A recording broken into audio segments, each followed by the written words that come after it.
Welcome back guys. आइए इस video के अंदर हम लोग तीन टॉपिक के बारे में स्पेशली बात करने वाले हैं। पहला ये है कि इस वजह से वो क्या क्या वजह है या वो क्या क्या रीजंस है, वो काउज है जिसकी वजह से लोग या तो पसंद करते हैं वैसे साहब को या उनसे नफरत करते हैं। दूसरा ये है कि कुछ लोगों का ये भी मानना है कि ये बीजेपी से मिला हुआ या बी टीम है। वो इसलिए क्योंकि वो कहते हैं कि ये इतने उनके खिलाफ बोलते तो उनके ऊपर कार्रवाई क्यों नहीं होती, उनके ऊपर एफआईआर क्यों नहीं होता है। तीसरा ये कि भारत में मुसलमानों का क्या सबसे बड़ा लीडर बन पाएंगे। इन तीनों का हम लोग लॉजिक से बात करेंगे, दलील के साथ बात करेंगे। इलॉजिकल कुछ भी बात नहीं होगा और उम्मीद है आप आखिर तक बने रहेंगे ताकि आपको ये चीज़ें क्लियर वे में समझ में आए। चलिए शुरू करते हैं दोस्तों। बात है हमारे यहाँ कुछ चीज़ें ये है कि सबसे ज़्यादा बात जो करते हैं, सबसे ज़्यादा जो क्वेश्चन रेज करते हैं पार्लियामेंट के अंदर, वो है आपके ओवैसी साहब। इसलिए लोगों की नज़र में वो काफ़ी ज़्यादा है। और वो हमेशा याद रखना, मैं ओवैसी असदुद्दीन ओवैसी की बात कर रहा हूँ, मैं उनके छोटे भाई की बात नहीं कर रहा हूँ। ये हमेशा लॉजिक से बात करने वाला इकलौता इंसान है भारत के अंदर। आप देख सकते हैं कि एज ए एमपी वो सबसे ज़्यादा पार्लियामेंट के अंदर क्वेश्चन रेज करते हैं। जब उनसे ये पूछा गया कि आपके लिए politician as a Muslim political party या मुस्लिम पॉलिटिशियन ज़्यादा इंपॉर्टेंट है या कुछ और, तो इन्होंने साफ कहा था कि मेरे लिए इंसानियत और गरीब और हक की लड़ाई के लिए लड़ाई सबसे ज़्यादा इम्पोर्टेंट है, मुस्लिम पॉलिटिशियन से भी ज़्यादा। तो ये बात साबित करता है कि दलित हो, पिछड़े वर्ग के लोग हो, माइनॉरिटीज़ हो, उनको हक दिलाने के लिए ये सिर्फ राजनीति करते हैं। इसके अलावा बात करते हैं दोस्तों, कुछ लोग इनको देशद्रोह या गद्दार कहते हैं। उनका रीज़न क्या है, ये I am giving just one example. ये ऐसे अगर एग्जाम्पल भरे पड़े हैं पूरे देश इंटरनेट के अंदर, आप कहीं से भी सर्च करते हो, एक एग्जाम्पल दे रहा हूँ मैं। इनको कहा जाता है कि इनके ऊपर इल्ज़ाम लगाया जाता है कि ये पाकिस्तान बना, इस जैसे लोग ही पाकिस्तान को बनाते हैं या पाकिस्तान का जो बंटवारा होता है इस जैसे लोग ही करवाते हैं। और यही ये कौन कह रहा है, वो ये वही कह रहे हैं जब किशनगंज के अंदर जीत होती है तो वहाँ के लोगों को ये कहा गया है कि ये जिन्ना को फॉलोवर है, जिन्ना को मानने वाले हैं, जो ओवैसी को जिता रहे हैं। तो इस तरह के इनके ऊपर ब्लेम लगाया जाता है। ये ब्लेम क्यों लगाता है, ये ब्लेम इनके ऊपर इल्ज़ाम क्यों लगाया जाता है, या इतना ज़्यादा लोग या इस जैसे बहुत सारे लोग हैं भारत के अंदर जो इनसे इतना नफरत करते हैं, तो क्यों करते हैं। आइए इसी का जवाब ढूंढने की कोशिश करते हैं।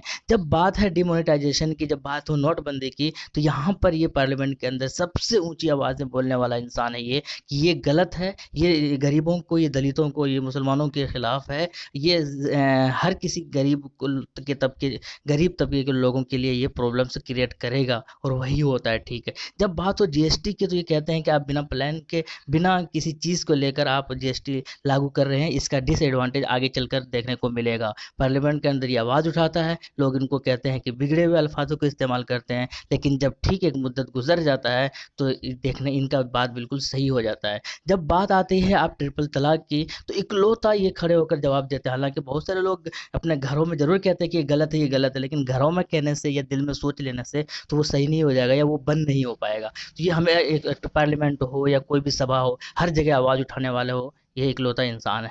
इसके अलावा अगर बात की जाए तो हम देख सकते हैं कि जो मॉब लिंचिंग की बात होती है, तो तबरेज़ अंसारी जैसे लोगों के घर जाकर ये हमदर्दी बांटने की कोशिश करते हैं, उनको दिलासा दिलाने की कोशिश करते हैं और पार्लियामेंट के अंदर आवाज़ उठाने, मॉब लिंचिंग के लिए आवाज़ उठाने की सबसे ज़्यादा ये ताकत और हिम्मत रखते हैं और उठाते भी हैं। जब बात हो कश्मीर की बात होती है, 370, तो ये जवाब देते हैं, खुलकर जवाब देते हैं कि अगर आपको लगता है कि कश्मीरी लोग खुश है इस चीज़ से, तो वहाँ पर लॉकडाउन क्यों है। और आप देख सकते हैं दोस्तों कि हम लोग के यहाँ लॉकडाउन होता है तो कितना परेशान हो जाते हैं। वहाँ पर तो इंटरनेट भी बंद कर दिया जाता है तो लॉकडाउन के अंदर, और कई कई महीने, 3 3 4 4 महीने, तो क्या हाल होता होगा। जब बात आती है जब बात आती है नागरिकता संशोधन बिल की, तो ये अकेला जो होता है इंसान, ये अकेला मर्द मुजाहिद जो है, वो संसद के अंदर बिल को फाड़ता है और कहता है कि महात्मा गांधी को भी पसंद नहीं आया था, हमें भी ये बिल पसंद नहीं आया, इसलिए हम उन्हीं के तर्ज अमल पर बिल को फाड़ते हैं।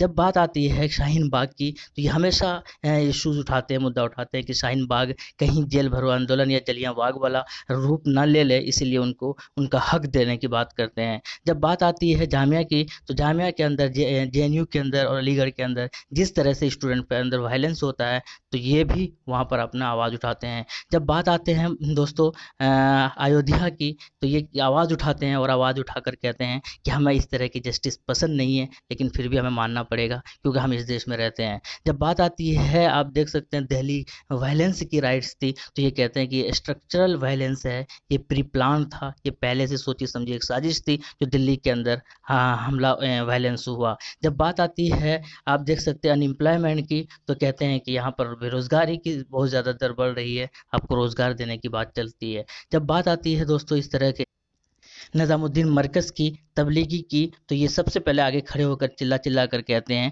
कि ये जो है मुसलमानों को टारगेट किया जा रहा है, तबलीगी जमात को मेन मुद्दा और इशू क्रिएट करके। जब बात आती है कि लोग, जब इतने सारे लोग ये चिल्ला चिल्ला कर सबके ऊपर बिला खौफ बेबाक होकर सबके ऊपर बोलते हैं, तो इनके ऊपर एफआईआर क्यों नहीं होता? तो ये देखो एफआईआर इनके ऊपर, जो कहते हैं कि इनके ऊपर एफआईआर नहीं होता, आप देख सकते हो 1 2 3 4 5 5 तो ये एफआईआर चल रहे हैं। और इसमें कितने तरीके हैं आप देख सकते हैं कि आर्टिकल 153, 34, 143, 341, 427, 223, 109, 149, 171, 188, 426, 433, 133, 149, 188, कुल मिलाकर 20 से भी ज़्यादा एफआईआर इनके ऊपर चल रहा है, सिर्फ इसी के लिए कि हेट स्पीच हो, ये जो गलत अल्फाजों का इस्तेमाल करने के लिए इनके ऊपर ब्लेम होता है, या इसलिए कि इस तरह से इनके ऊपर टारगेट किया जाता है। ये सारी चीज़ों के लिए ही एफआईआर है, ये हत्या वगैरह के एफआईआर नहीं है। जब बात आती है कि सबसे बड़ा ये क्या ये मुसलमानों के लीडर बन के उभरेंगे, तो इस तरह का आर्टिकल इनके शान में लिखा जाता है और ये कहा जाता है कि हाँ पहले ओवैसी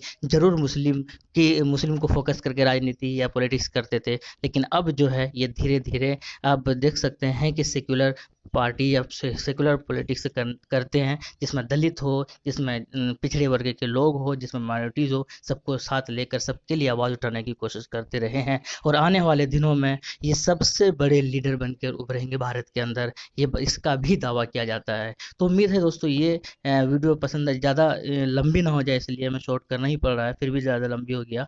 उम्मीद है पसंद आई होगी, और अगर आया है तो ज़रूर वीडियो को लाइक कीजिएगा। थैंक यू, जय हिंद।